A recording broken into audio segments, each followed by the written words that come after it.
विशुद्धानंद परमहंस जी ज्ञानगंज परंपरा से संबंधित थे और वे पहले व्यक्ति थे जिन्होंने ज्ञानगंज को विश्व के सामने प्रस्तुत किया।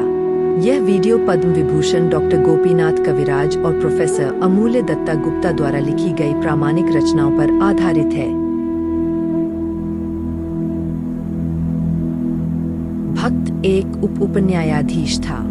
जैसा कि वर्णित है, भक्त को ब्रह्मलोक का दर्शन करने में गहरी रुचि थी क्योंकि भक्त ने उपनिषदों का अध्ययन किया था। एक दिन जब भक्त अपने ध्यान कक्ष में ध्यान कर रहा था, अचानक उसने एक छाया जैसी मानव आकृति देखी। एक महात्मा दाई ओर की बंद खिड़की से प्रवेश किए और वे 3 फीट की दूरी पर खड़े थे। बंद आंखों के बावजूद भक्त ने उन्हें स्पष्ट रूप से देखा और महात्मा के चरणों में श्रद्धा से झुकने के लिए तत्पर हो गया। महात्मा ने भक्त को थामते हुए कहा कि वही परमात्मा हम दोनों के भीतर भी विद्यमान है। प्रणाम से हतोत्साहित करते हुए वह 16 वर्ष के युवा दिखने वाले स्वच्छ मुंडित योगी थे जो केसरिया वस्त्रों में लिपटे हुए थे।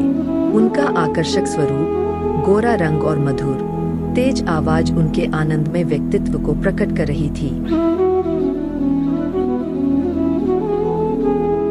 ज्ञानगंज के महात्मा ने भक्त से कहा कि वह अपनी सूक्ष्म देह में उनके साथ चले। भक्त ने सूक्ष्म रूप में परिवर्तित होने में अपनी असमर्थता व्यक्त की, तो योगी ने उसे अपना बायां हाथ पकड़ने को कहा।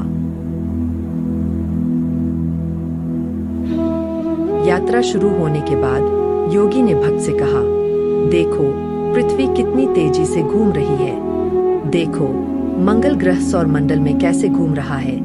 भक्त ने लाल रंग के मंगल ग्रह को देखा और उसकी तेज घूर्णन गति को अनुभव किया।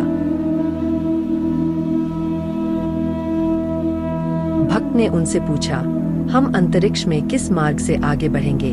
ज्ञानगंज योगी ने उत्तर दिया, हम सूर्य के पास से नहीं जाएंगे, हम एक अलग मार्ग से जाएंगे। हमें बहुत दूर जाना होगा।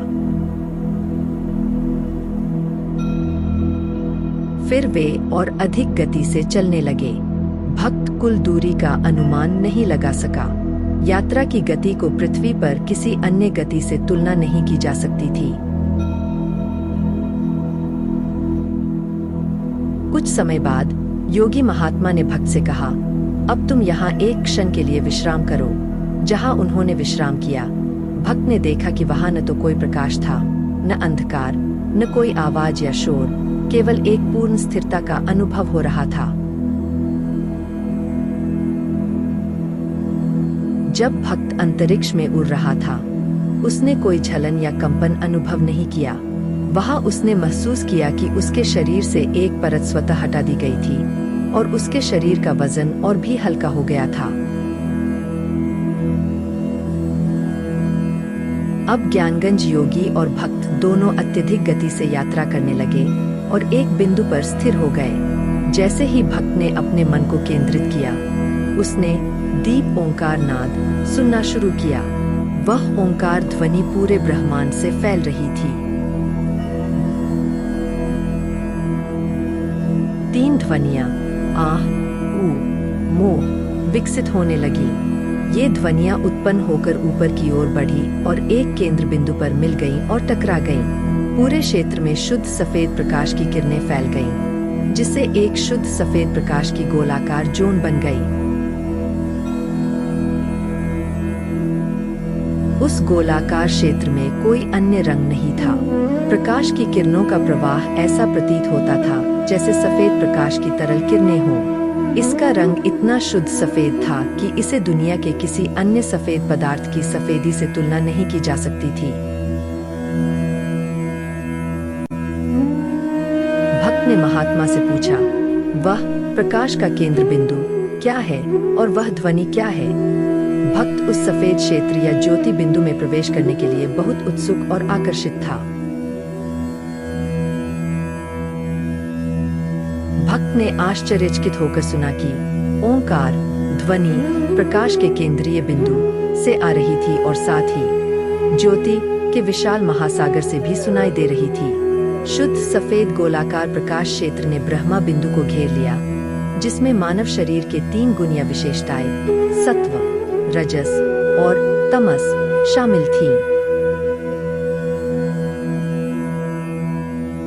ये गुण संतुलित अवस्था में है और इसलिए वहाँ सृष्टि या निर्माण का कोई बीज नहीं है। लेकिन प्रकाश की किरणों के निचले भाग में, जहाँ विभिन्न रंगों की किरणें होती हैं, वहाँ से सृष्टि या निर्माण के बीज पूरे ब्रह्मांड में फैल रहे हैं।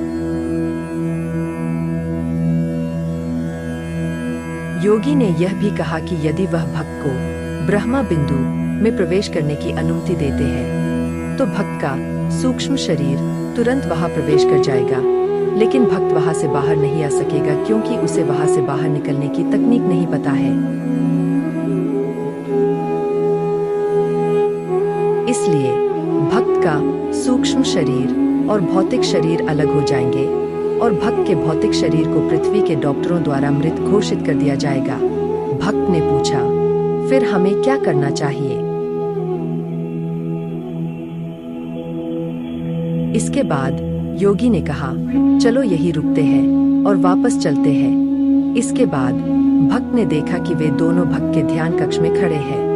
भक्त ने फिर से प्रणाम करने के लिए उनके चरणों को छूने की कोशिश की, लेकिन योगी ने फिर वही कहा, वही परमात्मा तुम्हारे और मेरे शरीर में विद्यमान है।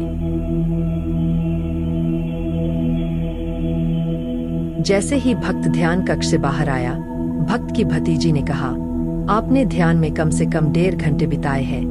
उसने भक्त के शरीर और माथे से एक सुखद शांतिदायक सुगंध महसूस की। भक्त ने अपने माथे को अपने हाथों से छुआ और रगड़ा और उसके हाथों में दिव्य इत्र भर गया। उसने इसका कुछ हिस्सा अपनी भतीजी पर भी लगाया। इस अनुभव के बाद भक्त पूर्ण रूप से आनंद की स्थिति में डूबा रहा, जो 1 सप्ताह से अधिक समय तक बनी रही। भक्त उस सच्चिदानंद अनुभव को भी व्यक्त नहीं कर सका। वीडियो देखने के लिए धन्यवाद। यदि आपने वीडियो को पसंद किया है तो कृपया टिप्पणी करें, लाइक करें, शेयर करें और चैनल को सब्सक्राइब करें। नए वीडियो की कोई भी सूचना पाने के लिए घंटी आइकन दबाएं।